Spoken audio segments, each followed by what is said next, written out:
Hey, what's up guys? Today I'm going to be doing a review of these Rockkick handmade in France boxing gloves. So stay tuned.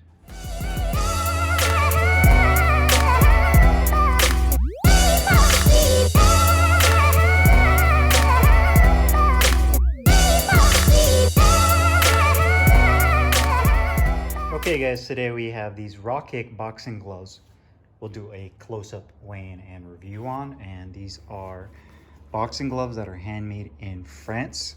Rockkick's a fairly new company and just started doing these custom boxing gloves that you see here.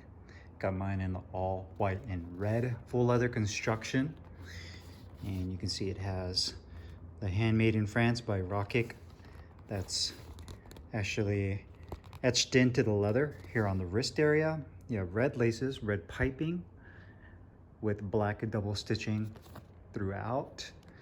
It does say Rockkick kind of in the cursive font right here on the thumb, which gives it kind of a looks like a kind of a signature signed look. You can see the R on the Rockkick is kind of peeling a little bit already right here from using that, and it's probably just from this being up to my face, obviously when you sweat. So just kind of show you guys a close-up of that. Stitching as well on the side. You can see the white leather, try to get the light on it, has kind of more of a matte finish to it. It's not glossy or super shiny. Here's the punch surface. Don't mind the dirt on there. Obviously I've been using this for my training. Being white, it's gonna get dirty. And you can see it says handmade in France with the Rockkick logo on the back of the glove. The padding on here is more of a firm density padding, multi-layer foam. Really good protection and really good pop and feedback, especially if you're using it for bag work. It has a flat cuff on the back. The cuff itself has about an inch of what feels to be like an EVA padding. You can see it's a 16-ounce glove. And it also shows that it's made in France. It has the tag that indicates that. Red piping around the cuff. And the wrist padding, I'd say, is about 1/4 of an inch on the wrist side. The inside liner is kind of unique. It reminds me of kind of like the Everlast Evercool liner. Has a little bit more of a kind of a rough, I wouldn't say rough feel, but kind of like a foamy texture to it. I wish it was a little bit smoother because it feels kind of foamy and a little bit on the, I would say, the itchy side, if that makes any sense. But you can see really cool looking gloves. It has kind of a tapered profile when you're looking at it. You can see that it starts off kind of narrow, and as the glove gets to the top of the glove, it kind of has more of a kind of a Y shape to it. So you can see that the punch surface is wider and very flat, which is nice. A lot of people like that when they have a training glove where it's a little bit wider and you get a little bit more room to punch with. So you can see there, both gloves. Let's go ahead and put these on the scale. And being 16 ounces, let's see if they're on point with weight. So start off with the left glove, and the left glove is right at about 15.5. I'd say plus or minus, I guess, if you want to include the laces. The lace and loop probably adds like 1/2 ounce or so, but yeah, 15.5 to about 16 ounces for the left glove.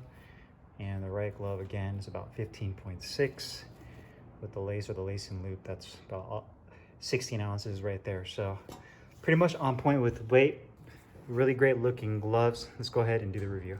Hey, what's up guys? Carlo here, and today I'm going to be doing a review on these custom made in France Rockkick boxing gloves. Got mine in the all white with red color scheme, 60 ounces and a lace up closure. Rockkick is a company based out of France that hand makes their gloves there in France. Fairly new to the boxing community, and I was really excited to try this glove out. Been using it for a couple of weeks now to really get a good idea of how they perform, how well the quality is compared to the price what they sell it at. Obviously at the end of the video I'll discuss how much these gloves actually cost and whether or not I think it's worth it. But looking at the glove itself from first impressions, you can see it has a medium profile and it has a little bit more of a tapered look to it. You can see starting from the bottom of the cuff, kind of coming up, it has kind of a tapered look. Kind of reminds me of a Mexican style glove. Although it isn't a Mexican style glove, it just kind of reminds me with the actual shape of it. So you can see here, it does have the Rockkick logo on the back of the glove. It has kind of the K's that kind of intertwined together, handmade in France. You also have the Rockkick in cursive script. On the left glove, I'm showing you guys the right glove right now. Some of the actual red script started kind of peeling off. I don't know if that's from the sweat or just the wear. You have a red attached thumb.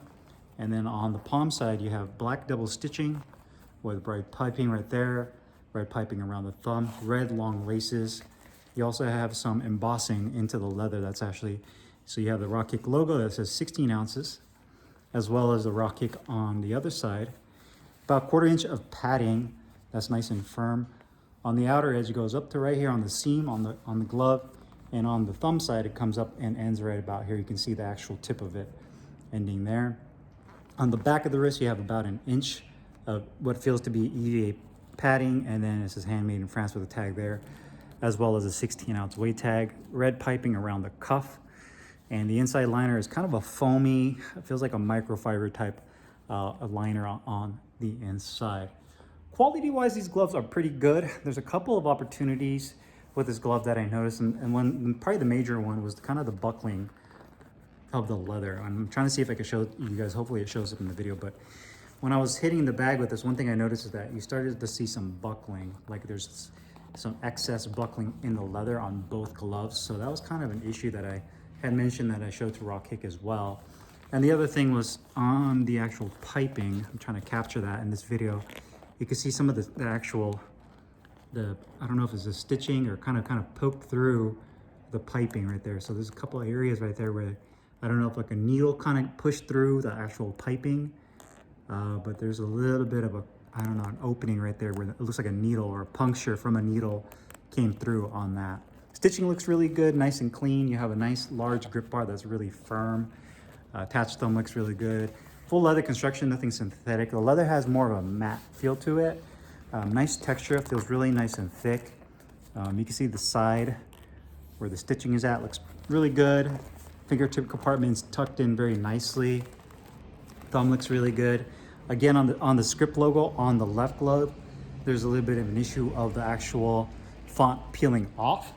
So that was kind of an issue there. But the piping overall looks pretty good, except for that little kind of the pin marks on the inside right there. But nice and symmetrical, nice and straight. You can see the piping looks good at the bottom cuff. The liner is really nice and clean, doesn't bunch up on the inside. And you also have nice long laces. I have my lace and loops on here. So I'd say the two things would be just kind of the puncture points on the piping, as well as kind of the buckling with the leather. You can see some of it buckling right there. And then like on the back of the glove as well. Some of those marks. Hey, what's up, man? You busy? No, you're good. So again, the two small areas of opportunity again would be kind of the buckling of the leather on the backside that I showed you guys earlier, and then just like the little pinhole marks I found on the piping. Outside of that, the gloves looks really solid. Comfort-wise, you slide your hand in here. The liner feels really comfortable. Wrist support feels really good, especially once you tighten the laces down. Has kind of a semi-broken in feel. It will take a little bit of time to break in. So if you use this on the heavy bag for sparring, eventually the gloves will definitely break in because they use a multi-layer foam. Finger compartment is really nice and deep, which I really like. You can feel that there's a neoprene pad over the finger compartment, so you don't actually feel the stitching. Thumb placement is optimal. A good amount of padding on the back of the thumb. I'd say a good inch of padding, but it's not too tight to where you feel like your thumb is getting numbed out. Same thing with the width of the finger compartment. It's a little bit more of a wider hand compartment because of how it tapers up. So if you do have longer fingers or just generally a bigger hand, I think this will accommodate very well, especially for being a 16-ounce glove. And again, if you do even have larger hands than that, I'm sure you could reach out to Rockkick and maybe go with some 18-ounce gloves that are a little bit more larger to really accommodate your hands. But even with hand wraps on, these gloves were really comfortable. So comfort is definitely not an issue with these gloves. Performance and protection is great. I feel like this is a very well balanced glove. They really remind me, the multi-layer foam padding feels a lot like the 1v1 PTE gloves. If I were to compare it to any of the gloves I've been using, it doesn't feel bouncy. You get a good pop out of it and a very nice level of protection. And I use it primarily on this nozzle bag, which tends to be a little bit more of a denser, stiffer feeling heavy bag. It's not like a soft strike bag that you find like Ringside makes like a soft strike bag to where when you hit it, your punches sink in a little bit more. Tidal does, Ringside has those kind of bags. But with this one, you can just tell, and I've shown you guys this in my other videos where this bag is a little bit more dense, but it gives you a lot more pop. And I feel like you can really punch with full force with these gloves and get a great level of protection, but you really definitely get a good level of feedback because that multi-layer foam really compresses down. So good pop, good protection. You definitely land on those two front knuckles. Hand positioning is great because of how deep the finger compartment is. You can see I can really tuck my fingers underneath, which to me is really important. That's the most important when it comes to hand injuries.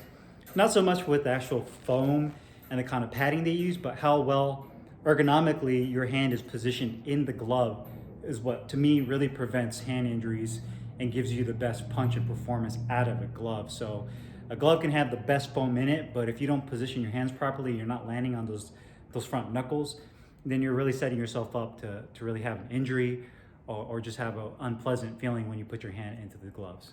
Now, cost-wise, these gloves are 370 euros. So that's kind of the tough pill to swallow when it comes to these particular gloves, which is about 437 US dollars. Obviously, depending on where you live, you do your currency exchange to find out how much it costs for you. But I definitely think that's on a high side, considering the small opportunities these gloves have with the leather buckling. The leather quality is really nice, but there's just like the little details with the stitching around the piping and kind of the buckling of the leather are little things that you wouldn't expect for a glove at this price point.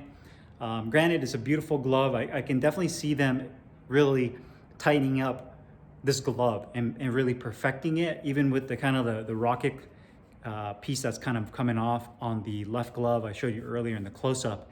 Little details like that you really have to be on point with when you're really entering a glove that's around the $400 range. Now you're competing with Fly, Winning, Grant, 1v1, a lot of the really high-end gloves where where the actual there's a really thin line for missed opportunity. You're really getting to an area where everything has to be perfectly on point. Stitching, padding, leather quality, everything has to be a level of detail that you typically don't get with lower price gloves. So I think, price point wise is a bit on the high side. And I don't know if, lowering it is going to be a good idea is so much as them just tightening up the quality. If they can get the quality down better with the stitching, the leather, then I definitely think just from the leather quality itself and the liner and how well the glove performs, that it can command that kind of price